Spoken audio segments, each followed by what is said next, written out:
Every team, every topic, everywhere. This is Believe. What's up, family? Gerald the Bossman here. You're tuned into the Bossman Show on AM 1010, AM 1430, 1055 The King.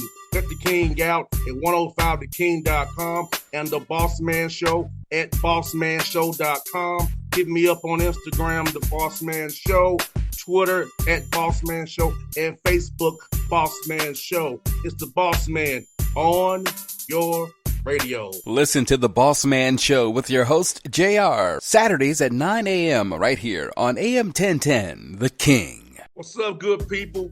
BetOnline is your number one source for all your betting needs. The latest odds, lines, and matchup reports for baseball, boxing, golf, and more.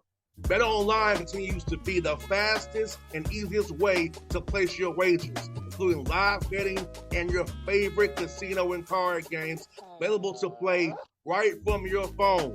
Head to the website or use your mobile device to sign up today and get in on the action.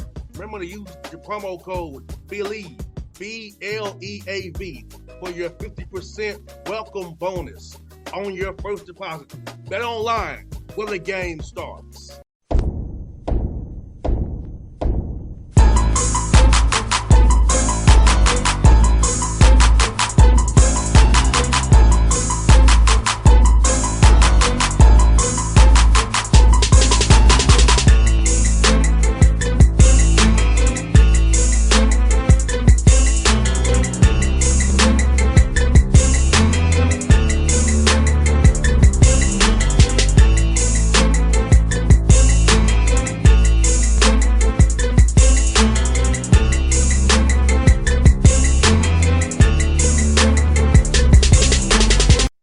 Folks, back on the Bossman Show, going to Spartanburg, South Carolina, up to Wofford, the Terriers. Coach Dwight Perry here will be on the Bossman Show. Coach Perry, how's it up there in Spartanburg, my brother?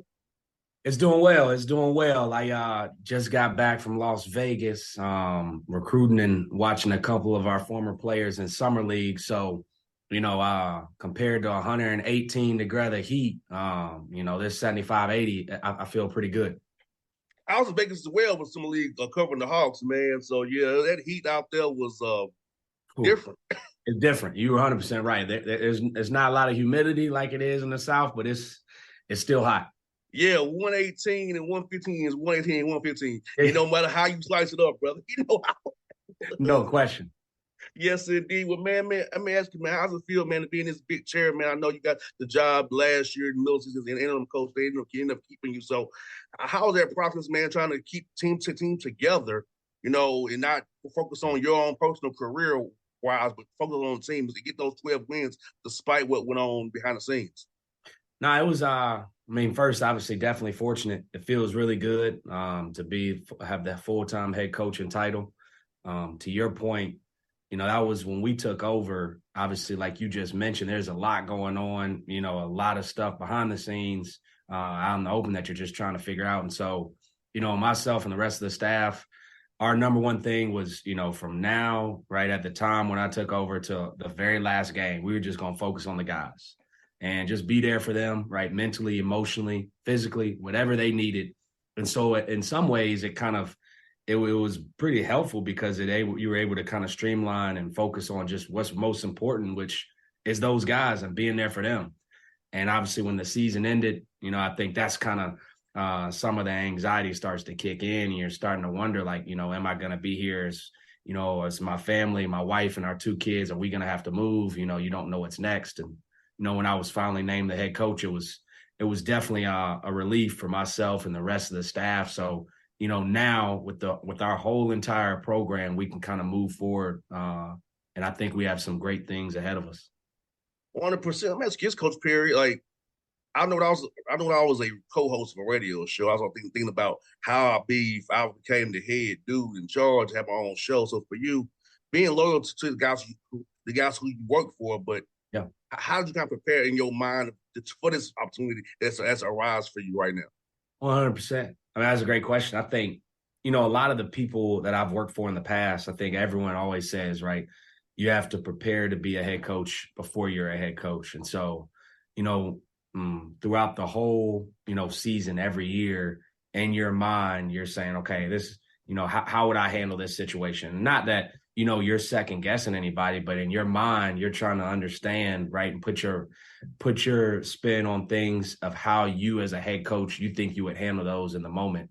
And as we all know, right, it's easy to say that of how you would do and what you would do and what you would say, but when you're in it and stuff is really going on and you have to make those decisions, sometimes quick, sometimes obviously really hard, right? That's when you truly can get a chance to actually do it. And so as prepared as I thought I was, it's still different and it's still on another level, right? Especially for my situation, now we have the off season, we have spring, we have summer, we have preseason, we have non-conference, and we have conference. When we took over in the transition, I mean, we were right there in the middle of the year, and there's no like, hey, 2 or 3 weeks to get going from the time the, decision was made that the former head coach is on leave to our next game. It was literally 24 hours, and we were playing in the game, so much so that we didn't even actually have a practice preparing for the team we played, in our first game. But, it kind of goes back to what I was saying before. That's not what our players needed, right? Our guys, they understood how to play defense. They understood the plays. If we were going to have any success in that game, it wasn't going to have anything to do with, any of the plays and any of the walkthrough and shoot around that we did. And I honestly think that's a big reason why we were able to win that very first game is, emotionally and mentally, our guys were able to kind of take a step back and not be so basketball, and they were able to just breathe and honestly just be normal and process stuff. And I honestly thought that was a pretty good lesson that I learned right then and there that I've kind of tried to come back to at certain times, because I think it's really easy to get so fixated on what's next and what do we got to do and what do we got to prepare for that you kind of lose sight of the most important thing, which is guys have to be able to play free, be in a good space mentally and emotionally to be happy and have energy. And that makes up way more for the knowledge that, as coaches, we want to try to make them have.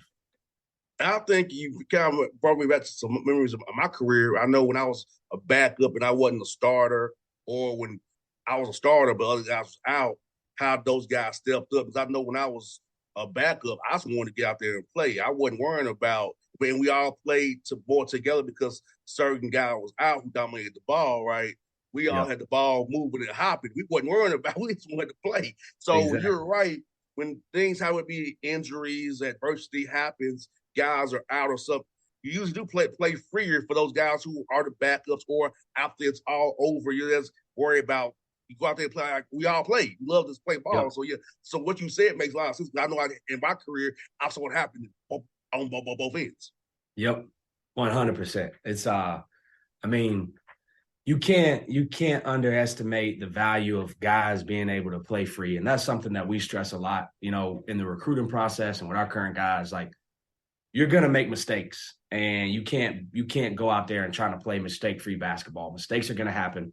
As long as you're playing hard, as long as you're being mentally and physically tough, and we're, like you just said, the ball's moving and we're trying to play together. Like the only time, honestly, as a staff, we're ever going to get mad as a head coach, the most I ever get mad at guys is when they pass up shots that I think they should shoot. That's when I get frustrated. I want guys to shoot more, especially when it's their type of shots. I don't want them out there over like second guessing. And, we've all, if you've been around sports and you've been around basketball, we've all played for those coaches where you shoot a shot and if it doesn't go in, you're kind of looking at the sideline, you're looking at the bench to see how he's going to react. You make a mistake, you're seeing like what's coach going to look like.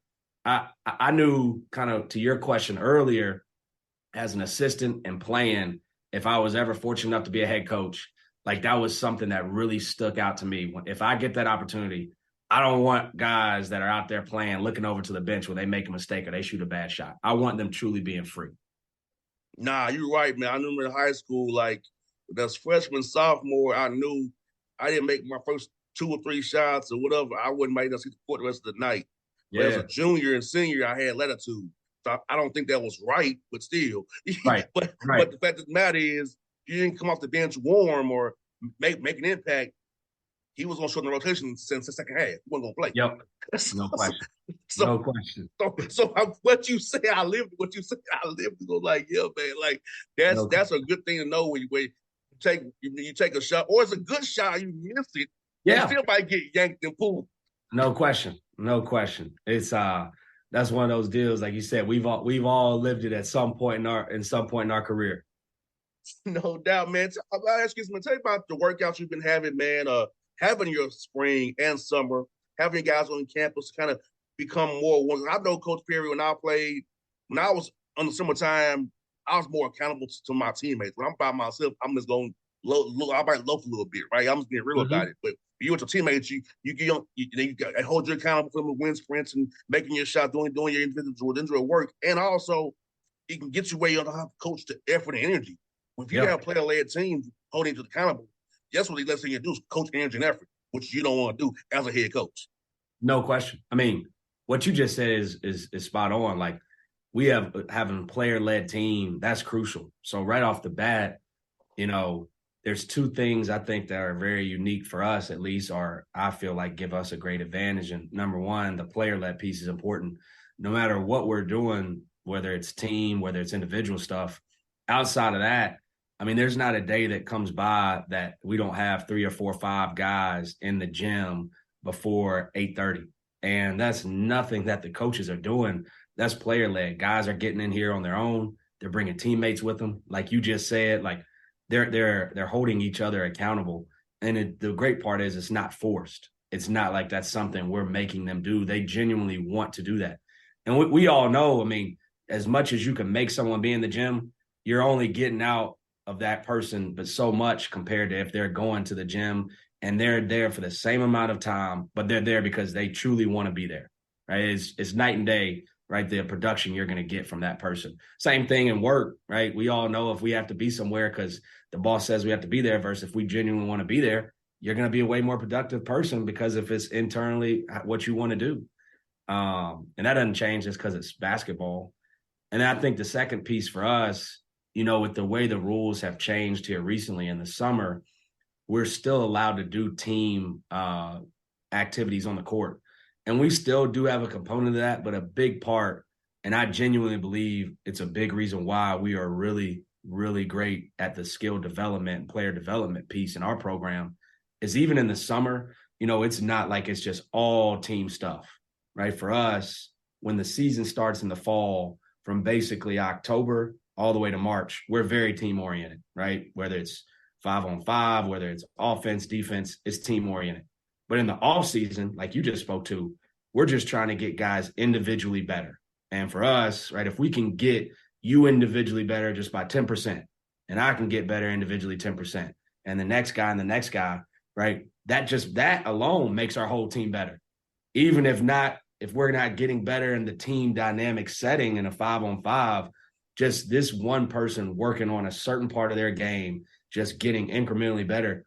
And then you times that by 4 years, I think the proof is in the pudding with where the guys we have coming in. Some are great coming in out of high school. Some, right, are probably not as great. But the reality is when they leave here, they're all great players for the most part. And I think a large part of that goes to our players and the work they're putting in. But another component of that, I think, is the skill development piece that we really try to hone in on.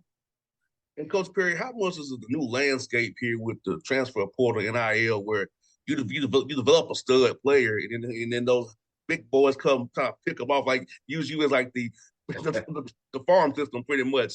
So how do you balance that out? But also you can get better high school guys than two big guys, Power 5 guys aren't looking for the high school players anymore. So how do you kind of balance those two competing dynamics we got going on college basketball right now? It's tough. I tell you what, if you have the actual true real answer to that, everyone needs to stop what they're doing. Whoever has it needs to go and pick the Powerball first off. That's right off the bat, because you need to get a lottery ticket if you know the true answer to that. I think it's an inexact science, right? It's way more a feel and nuance, because I think the reality is you have to be creative. I think it's really tricky to be all or none. I think, where you get into trouble if you say, I'm only going to recruit transfers. I'm not recruiting any high school kids. I think, there's definitely disadvantages to that, and you miss out on some really good kids that fit your program. And then if you swing the other way and say, right, I'm only recruiting high school kids, I'm not recruiting any transfers. Again, as we all know, there are situations where it is probably beneficial for both parties for a kid to transfer, right? All transfers are not bad. We all know that. And so I think the most important thing goes back to we try to find guys that are great fits for Wofford. And that's not going to be the same as a kid that be a great fit at another school, whether that's high major, mid-major, right, in the Southeast, Midwest, West Coast. All we can do is identify kids that we know fit us. And then once we get them here, I think, again, all we can do and all you can try to do is try to provide the best opportunity and the best environment for them. We're going to be around them. We're going to push them in a healthy way to be better as men, number one. We're going to help them in the classroom. And then, like I already spoke on, we're going to provide them with a phenomenal blueprint of a skill development piece, and we're going to go for championships. And what comes after that, again, like, you can only control what you can control. And I think for us, as we continue to move forward, I think the environment that we continue to create and foster, I think that is going to prove to be a really conducive environment for kids to have a lot of success here. And Coach, like you said, you can't really go all young because dudes are like 25, 27 years old playing. Oh, man. That's like a grown man versus the kids. So you really, those who have, I feel bad for some schools and some of your conference who have to recruit high school kids, because I'm like, some of these dudes almost 30 years old out here. Oh, man. 18, 19. That kid gonna get destroyed because that has a real grown man. So it's like so you really can't go all young. But I know some tough. have to. I feel bad. I genuinely feel bad because there's a lot of really good high school players, right, at all levels that are getting boxed out of being able to play at the Division I level because of just the numbers game, right, that is college basketball right now with transfers. Same with junior college players, right? As we all know, and that therein lies the tough part about everyone's job. And, I genuinely feel for high school players and the coaches, because I think there's a lot of good talent right now that is just not getting the opportunity to play at the Division I level. And I'm thinking, this is my thinking out loud. I think, Coach, that you may agree with this as well. Once the COVID year people wash out, yeah, it may improve a little bit more that after they wash out, I think. Yeah, I think so. I mean, just like you said, just off the sheer amount of numbers of kids that are in college basketball right now, with COVID, they're just able to stay in college basketball, whether going up or going down. But once that changes, I definitely think that'll help some. I would agree with you on that. And Coach, let's get some about your scheduling. I know you probably have to get bought a few times. You and SoCon, but how tough is scheduling when Wofford has generally been good and trying to get guys to come play you in Spartanburg because they don't want to come there and take a loss? So you're doing like more 2-for-1s, home and homes, MTEs. How tough is trying to put that puzzle together, free SoCon play, man? It's real tough. Everyone, I think, old adage is obviously recruiting is the most important part of college basketball, and scheduling is probably number 2. And to your point, it's hard. Obviously, the success the program has had over the years, it speaks for itself with the teams we've beaten at all different levels, right? From Texas A&M last year, we're the only team to beat them at Texas A&M, right, in or out of conference. And obviously, all the other high majors that we've beaten in the past. It's tricky because when you factor in certain schools for different reasons, whether perceptionally, whether geographically don't want to play you necessarily, or sometimes they do, and the dates don't work out on our end or their end. It definitely can be a puzzle that's tough to put together. But having said that, I think we put together a really good schedule. We have some really good teams. We're obviously at the tail end of processing and finalizing that. But I think combined with our MTE of where we're going, we'll actually be going to an MTE out of the country. And then some high major teams that we get a chance to play that have some Wofford ties. I actually think it's going to be a pretty exciting and a really good schedule that's going to test us, allow our guys to play in some cool venues, great atmospheres, and have us ready for a championship run in the SoCon. That's one for you, Coach, man. No, on this show, man, we're foodies on this show. We love foodies. So tell me some cool spots to eat in Spartanburg, South Carolina, man, that you and your staff love to hit up, man. Yeah, I mean, if you know me, you know I love food, and unfortunately, it's probably not the healthiest of options. Same here. So if you're looking for healthy, gluten-free, dairy-free, vegan spots, that's definitely my wife. She will be able to point you in the right direction. But no, I mean, there's a lot of great spots. You know, Wade's, which is right up the street from us, is really good. Cribs, Southern Kitchen is really good. You can't go wrong with either one of those. If you really, you want to get into a really nice steak, you can't go wrong at the Peddlers. But there's a lot of really good spots here, and unfortunately, people at each of those establishments probably know me pretty well right now. No doubt. And I gotta tell you before you go, Coach, man, like Atlanta just got a Whataburger, an In-N-Out burger. Yeah. Coach, I must tell you, I saw there are police and security directing you into the Whataburger and In-N-Out burger. I'm like, this is it's crazy, man. Like, wow. I ain't never seen.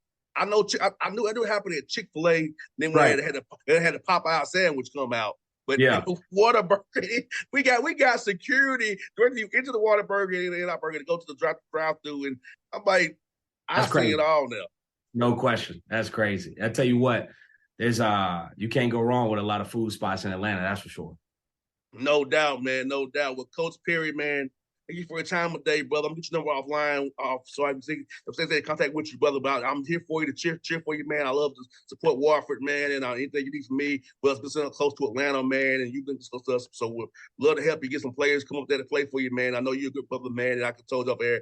Where I talk to somebody, I'm older than. Absolutely. It's all good.